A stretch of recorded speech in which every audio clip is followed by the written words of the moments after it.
Hey guys, how's it going? Hope you're doing well. My name is Crown, and today I'm going to read you some very interesting stories that I hope that you're gonna love. And now, without further ado, let's go!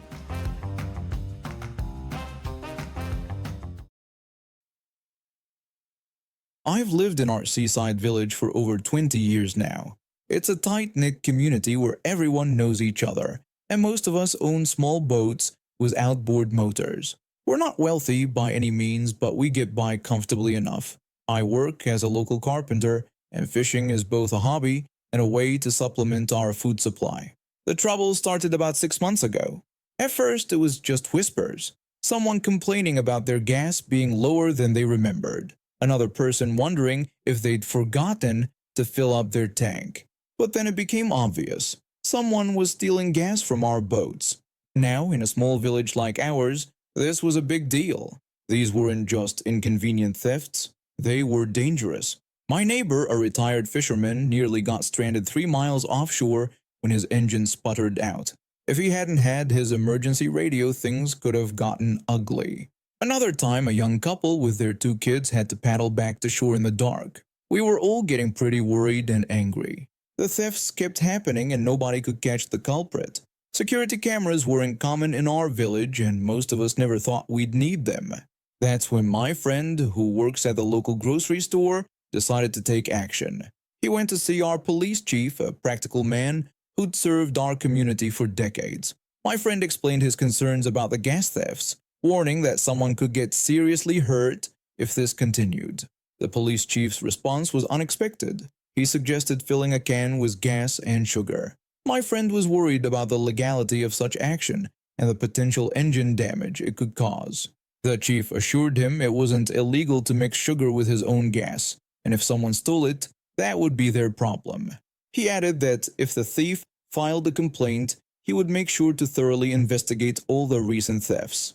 The next day, my friend left a shiny new gas can in his boat, filled with gas and a generous helping of sugar. Sure enough, it disappeared overnight. About a week later, I was at the local coffee shop when I overheard some interesting news. A brand new 120 horsepower outboard motor had been brought into our local repair shop. In a village our size, news travels fast. The mechanic, who's been fixing our engines for the past 30 years, knew exactly what he was looking at when he opened up that engine. When the mechanic told the owner that the engine was completely ruined and appeared to be sabotaged, suggesting they should report it to the police, the owner became visibly nervous. He quickly dismissed the idea of involving law enforcement, stammering that it wasn't necessary. The mechanic pressed the issue, emphasizing the seriousness of the damage, but the owner insisted on just buying a new engine instead, clearly wanting to drop the subject entirely. The owner of that engine was actually Mr. Respected Community Leader, a businessman who sat on our town council and ran the local real estate office. He'd always presented himself as this pillar of the community, always talking about local values and tradition during town meetings.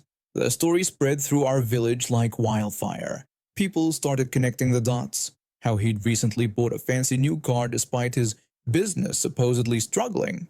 How he'd been unusually interested in everyone's boating schedules. And how the thefts had always somehow missed his boat. Nobody confronted him directly. We didn't have to. The whispers and knowing looks were enough. He couldn't go to the grocery store without people falling silent when he walked in. His real estate business dried up. Nobody wanted to deal with a thief. 3 months later, a moving truck showed up at his house. He left without saying goodbye to anyone, and his house sold for way below market value. Last I heard, he moved to a city several hours away. The gas theft stopped completely, and our village returned to normal. These days, it's just another story we tell around the harbor. Let me tell you about my grandfather. He's always been the definition of tough love. Served in the military for 25 years, retired as a sergeant major, and bought himself a modest house in a quiet neighborhood on the outskirts of town. The area used to be really nice when he first moved in, but over the years, it started attracting more and more homeless people. Some of them were decent folks down on their luck, but others, well, they were trouble. My grandfather never complained though. He kept his property well maintained, helped the neighbors when they needed it, and minded his own business. He even volunteered at the local veterans shelter twice a week, so he understood the struggles some people faced.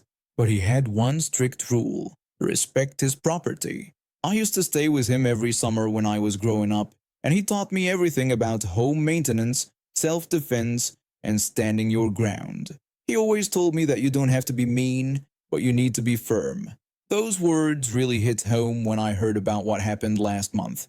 It was around 11 p.m. and my grandfather was in his study, reading one of his favorite military history books. That's when he heard the rattling. At first he thought it might be the wind messing with his garden tools, but then he heard footsteps and mumbling. He muttered to himself, wondering what the hell that noise could be. He might be 72, but his military training never left him. He grabbed his registered handgun from the safe, the one he kept for home defense, and walked to his back door. The security light had kicked in, illuminating his backyard. There was this guy, probably in his 30s, stumbling around and trying to climb over my grandfather's storage shed. His eyes were glazed over, and he was talking to himself. Classic signs of being high on something. My grandfather demanded to know what the hell the guy was doing. The guy barely reacted to my grandfather's presence. He just turned his head slowly like he was watching a boring movie. He casually replied that he was just passing through, saying it like he was taking a stroll through a public park. My grandfather kept his gun pointed down but ready. My grandfather told him that no, he wasn't passing through and ordered him to get off the property. The intruder just laughed and continued trying to climb the shed. He tried to argue, saying this was the shortest way to the river. My grandfather responded that he didn't care where the guy was going. This was private property and he needed to leave now. The guy started getting agitated, waving his arms around. He started rambling about how nobody owns the earth and we're all just travelers in this cosmic journey. That's when my grandfather had enough. He cocked his gun, deliberately making it loud enough for the intruder to hear, and warned him to get off the property or he would shoot. The intruder finally seemed to notice the gun, but instead of being scared, he got angry. He started yelling about how my grandfather wouldn't shoot him and called him an oppressor trying to keep the free spirits down. He actually started walking toward my grandfather, which was probably the dumbest decision he could have made. My grandfather, being the expert marksman he was, fired a warning shot into the gravel right in front of the intruder's feet. The sound echoed through the quiet neighborhood. The intruder jumped back, suddenly a lot more sober than he appeared before. He started yelling that my grandfather was crazy and could have killed him. My grandfather calmly told him that it was just a warning shot, but the next one wouldn't be, and again ordered him to get off the property, this time emphasizing each word. The guy finally got the message and started backing away, but not before shouting threats about calling the cops and saying my grandfather would go to jail. My grandfather just calmly told him to go ahead, saying he'd wait right there. Sure enough, the police showed up about 15 minutes later. 2 patrol cars, lights flashing. The intruder was waiting at the end of the street, still shouting about cosmic journeys and oppression. When the officers interviewed my grandfather, he calmly explained everything, showed them his gun license, and pointed out the security cameras he had installed last year. The footage clearly showed the intruder trespassing and my grandfather giving multiple warnings before firing the warning shot. One officer asked why he hadn't called them first. My grandfather explained that by the time they would have gotten there, the intruder could have broken into his shed, his house, or worse, adding that at 72 years old, he couldn't physically stop someone who was high and potentially dangerous. The officers nodded understanding, and they knew the neighborhood's problems, and they knew my grandfather's reputation as a respected veteran.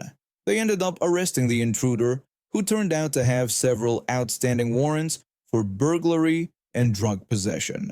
The intruder tried filing charges against my grandfather, but the district attorney took one look at the security footage and dismissed the case.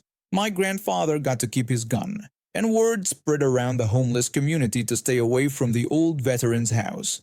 These days, my grandfather still volunteers at the veteran shelter, still helps his neighbors, and still minds his own business. But nobody tries to pass through his property anymore. Sometimes standing your ground isn't just about protecting your property, it's about protecting your right. to feel safe in your own home. This happened when I was around 10 years old back in 2005. My sister and I had two French lop rabbits. They were brothers and the sweetest pets you could imagine.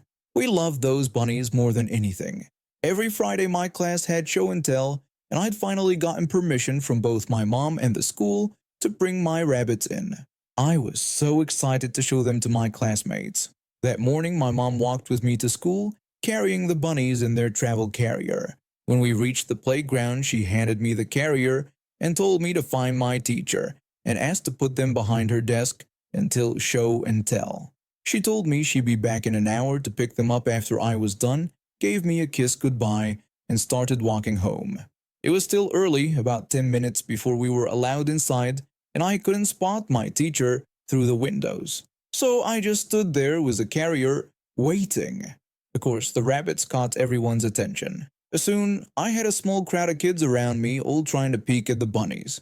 That's when this younger kid I'd never spoken to before came up to me. He wanted to let the rabbits out to play. I apologized and explained that they'd get scared with all these people around and might run away. The kid didn't like that answer. He tried opening the carrier himself but couldn't figure out how. I blocked the door with my foot, and he eventually gave up and ran off. A few minutes later, he came back with his mother. Let's call her Karen. She looked at me, turned to her son with this sickeningly sweet smile, and nodded at him. The kid squealed in delight and ran off to his friends. I was naive enough to think she was just showing interest in the rabbits. Then she walked right up to the carrier, picked it up, and started walking away with it. I stood there shocked for a moment before running after her. I politely asked her to give my bunnies back, but she ignored me completely. I asked again, explaining that they were my bunnies, but still got no response. So I grabbed the carrier and planted my feet, demanding she give them back because I needed them for show and tell. That's when she stopped, looked down at me, and yanked the carrier away, so hard that I cried out in pain. I heard my rabbit squeal too. She'd hurt them. But what happened next was even worse. She grabbed the front of my shirt with her free hand, got right in my face, and snarled that they weren't mine anymore. Then she shoved me hard. I fell backward onto the ground. I wasn't hurt badly, but I was terrified. I started crying, thinking I'd never see my rabbits again. Another parent came over and asked what was wrong. Through my tears, I explained that she was taking my bunnies away. Thankfully, my mom hadn't actually left yet. She'd been talking to my friend's parents nearby. She saw Karen push me down and came running over with my friend's parents. My friend's dad was a judo instructor, which turned out to be very useful. When a teacher blocked Karen's escape route, she went completely crazy. She started screaming about how her son deserved the rabbits and how I didn't take proper care of them. Then she started swinging the carrier around, threatening to smash it against a pillar. My mom demanded her rabbits back, but Karen screamed that if her son couldn't have them, no one could. My mom and my friend's mom managed to grab the carrier away from her, while my friend's dad pinned her down as she kicked and screamed. The teacher called the police. When the police arrived, we easily proved the rabbits were ours with photos I'd brought for show and tell, including one of me with them. That's when Karen broke down crying, but nobody felt sorry for her. It turned out she was high on meth at the time and had coke in her purse. Even worse, she already had rabbits at home that she wasn't supposed to have because of previous animal abuse charges. Those poor rabbits were found dying from neglect. She ended up going to prison for several years, not just for trying to steal my rabbits, but for all the drugs and animal abuse too. Her son stopped coming to school after that. I guess he went to live with other relatives. My rabbits were okay, just a bit bruised. We took them to the vet right away to make sure, and they lived happy lives until 2009, and I still miss them every day. So, yeah, a violent drug addict tried to steal my beloved pets right in front of my school, and she ended up exactly where she belonged, behind bars, where she couldn't hurt any more animals or terrorize any more kids. I've been dealing with chronic insomnia lately, which means I often find myself doing everyday tasks at odd hours. Today was one of those days where I had to drag myself out of bed at 3 p.m. because my cat's treat jar was empty. Anyone who has cats knows there's no negotiating with them when it comes to their treats. They want what they want when they want it. I hadn't bothered changing out of my pajamas since I wasn't planning to make this a social occasion. I threw on my old gray hoodie, grabbed my Attack on Titan messenger bag, and headed to the grocery store a few blocks away. The outfit was completed with my beanie, some worn-out Doc Martens, and my trusty headphones blasting Slipknot to keep me somewhat awake. The store was relatively quiet when I walked in.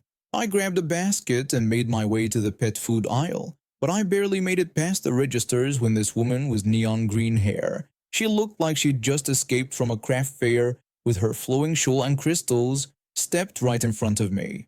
She immediately started demanding to know where the dish soap was, calling me little man, and complaining about how you people hide everything. Her tone was incredibly condescending. I pulled out one of my earbuds thinking I must have misheard her and asked her to repeat herself. She groaned in frustration and started yelling about the dish soap again, this time snapping her fingers in my face with each word like I was some kind of disobedient dog. I told her that while I knew where the dish soap was, her attitude made me disinclined to help her. She tried to start yelling again, but I cut her off. I shouted back at her, telling her that the store employees don't get paid enough to deal with her nonsense, and that I didn't even work there. I demanded she look at my appearance and tell me what about it could possibly make her think I was an employee. She stood there, shocked that someone would dare talk back to her, and just sputtered about how she'd never been treated this way before. A young employee from customer service rushed over and asked what was happening. Before anyone else could speak, Karen started screaming about how I had been rude to her and demanding that I be fired immediately. I asked the employee to get a manager, explaining that this woman seemed to think I worked there and clearly needed her eyes checked. The employee hurried off to find the manager, while Karen kept ranting about how I was going to be mega fired or whatever. I just put my earbud back in and ignored her, which only made her more furious. The manager arrived with the employee a few minutes later and tried to ask what was happening, but Karen interrupted him immediately. She started screaming about how I'd refused to help her find dish soap and demanded both my termination and compensation for her troubles. I explained simply that she was clueless, thinking I worked there when I was just shopping for cat food and treats. The manager tried to reason with her, pointing out that I was obviously a customer since pajama pants weren't part of their uniform. For the first time since this whole thing started, Karen actually looked at what I was wearing. Her face went through several interesting colors before settling on a deep red. The manager then told her that this was her third time that week harassing staff and customers. He told her she needed to leave and was banned from the location indefinitely, warning that they'd issue a trespass order if she returned. Karen responded by throwing her shopping basket on the floor, scattering its contents everywhere, and storming out while screaming threats about lawyers and how we'd all be hearing from them soon. The manager apologized to me, but I told him it wasn't his fault. The employee who'd helped earlier rang me up at customer service and even gave me a 25% discount on my cat supplies. When I got home, my cat was waiting by the door, completely unimpressed with how long it had taken me to fulfill my duties as her servant. She forgave me once I opened the treats, though, and now she's purring away in my lap like the queen she is. I guess sometimes it pays to look like you just rolled out of bed. At least the entitled people of the world can mistake you for an employee. And now we have reached the end of today's stories. Thank you for watching, and see you next time.